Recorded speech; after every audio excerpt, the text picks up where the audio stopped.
सासाराम, चूँकि अब तो ज़िला अलग हो गया है कैमूर से, लेकिन कैमूर ही नहीं 2-3 ज़िला के ब्राह्मण समाज के शान कहे जाने वाले हमारे विनोद पांडे जी हैं। संयोग से आज मुलाकात हुई तो मुझे लगा कि थोड़ा सा इस पर चर्चा करना ज़रूरी है। हम बात करते हैं, आप लोग से मिलाते हैं। भैया, सबसे पहले तो आपको हमारे चैनल में बहुत बहुत स्वागत है। धन्यवाद। मैं ये जानना चाहूँगा आपसे कि चूँकि काफ़ी अरसों से मतलब ब्राह्मण समाज का दबदबा रहा है, खास करके राजनीति वर्ग में, लेकिन ऐसा क्या हो रहा है कि चूँकि अब ब्राह्मण हाशिए पे नज़र आ रहे हैं? देखिए, आपने जो प्रश्न पूछा है ये वाकई उस सोचने वाला और बहुत गंभीर प्रश्न है। और जहाँ तक आपने अभी एक शब्द इस्तेमाल किया हाशिए पे, ये ब्राह्मण ही नहीं, समाज के बहुत से वंचित शोषित वर्ग हाशिए पे है। इसका नतीजा है कि और इसका जो कारण है कि ब्राह्मण भी हाशिए पे है। जिस दिन ब्राह्मण मुख्य धारा में आता है तो आज ही नहीं, सदियों से आप इतिहास उठा के देखिए, अगर ब्राह्मण मुख्य धारा में आता है तो समाज के बहुत से लोगों को भी मुख्य धारा में वो लाता है।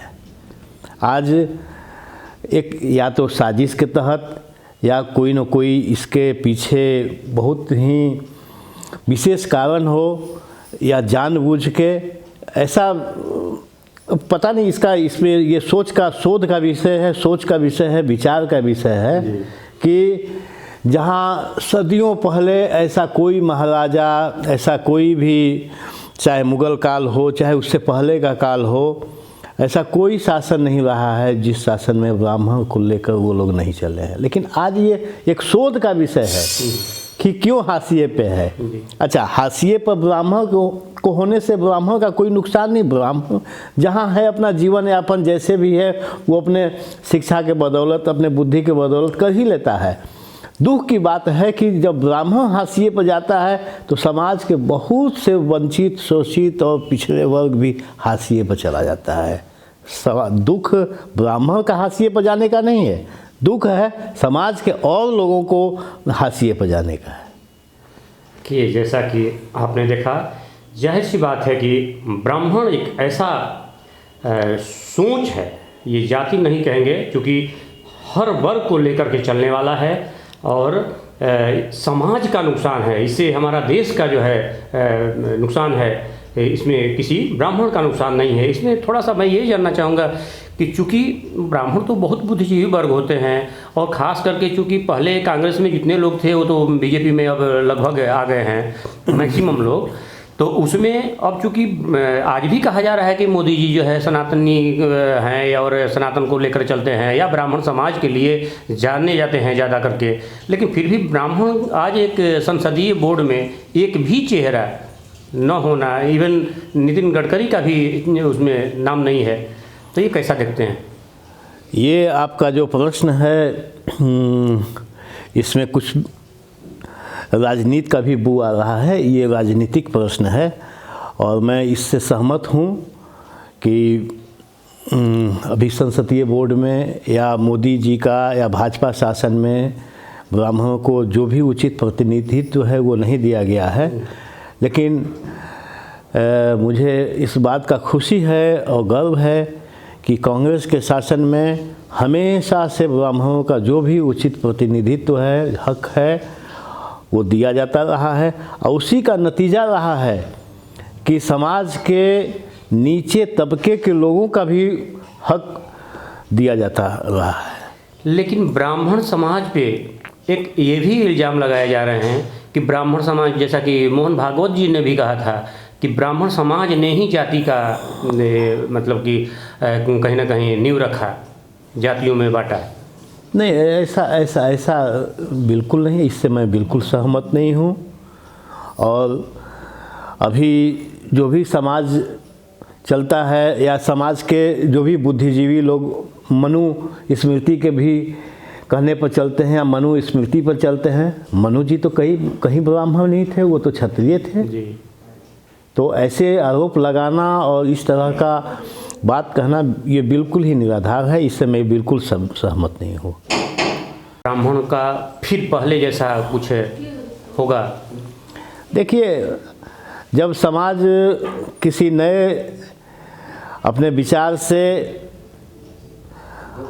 चलती है और वो सफल नहीं होती है तो पुनः उसको अपने पुराने विचार पे आना ही पड़ता है। आपने देखा होगा आज पश्चिम के लोग हमारा नकल करते हैं, चाहे खान पान हो, चाहे मिट्टी का बर्तन हो, चाहे हमारा पहनावा हो, चाहे हमारा ध्यान हो, पूजा हो, पद्धति हो, पश्चिम के लोग हमारा अनुकरण कर रहे हैं।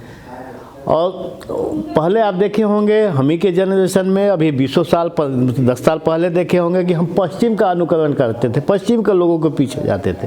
तो ब्राह्मण शांत बैठा रहने वाला जात है और समाज है, और बाकी लोगों को अपना शांति के लिए और अपना जो भी मार्गदर्शन के लिए उस समाज के पास तो आना ही पड़ेगा। थोड़ा मैं इस पे भी चर्चा करना चाह रहा हूँ कि चूँकि आप जिस परिवार से हैं, आपका अब तो रोहतास जिला से अलग हो कैमूर को कर दिया गया, लेकिन जब एक था उस समय भी आपका रतवार पांडे जी के नाम से मशहूर, आज भी लोग, मुझे लगता है कि बच्चा बेशक कुछ भी हो, आज आप लोग थोड़ा सा कहीं ना कहीं बहुत ज़्यादा एक्टिव राजनीति में नहीं हैं, लेकिन आन बान शान सभी हमारे रोहतास और कैमूर के निवासी समझते हैं आपके परिवार को।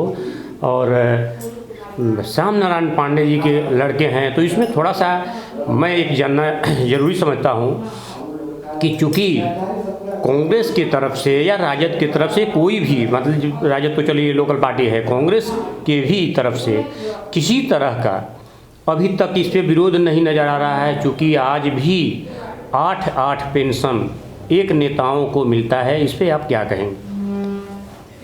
नहीं, ये बिल्कुल उचित नहीं है।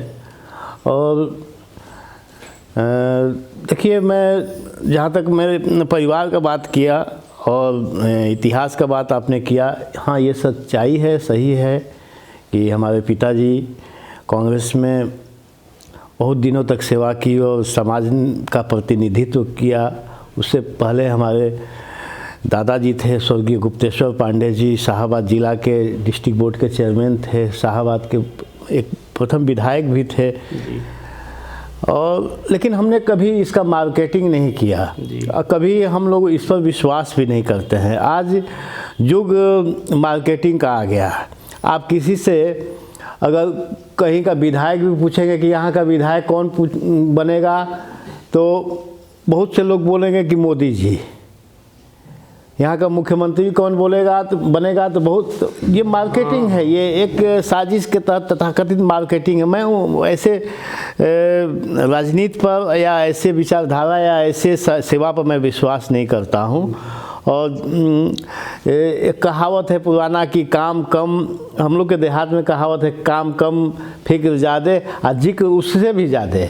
आज उसी का चरितार्थ वही देखने को हम लोगों को मिलता है कि फिक्र जितना भी करते हैं उसका जिक्र भी उससे भी ज़्यादा आज वही हो रहा है। तो हम लोग अपने आप पे ही, अपने जो भी परिवार का समर्पण रहा है उसी पे हम लोग खुश हैं, उसी पे हम लोग गर्व करते हैं। जो भी हम लोगों ने समाज के प्रति शहादत दी है उसी पर हम लोगों को फ़ख्र होता है। और बाकी ये आजकल का नया मार्केटिंग और नया दुकान या जो कुछ भी है ये सब हम लोगों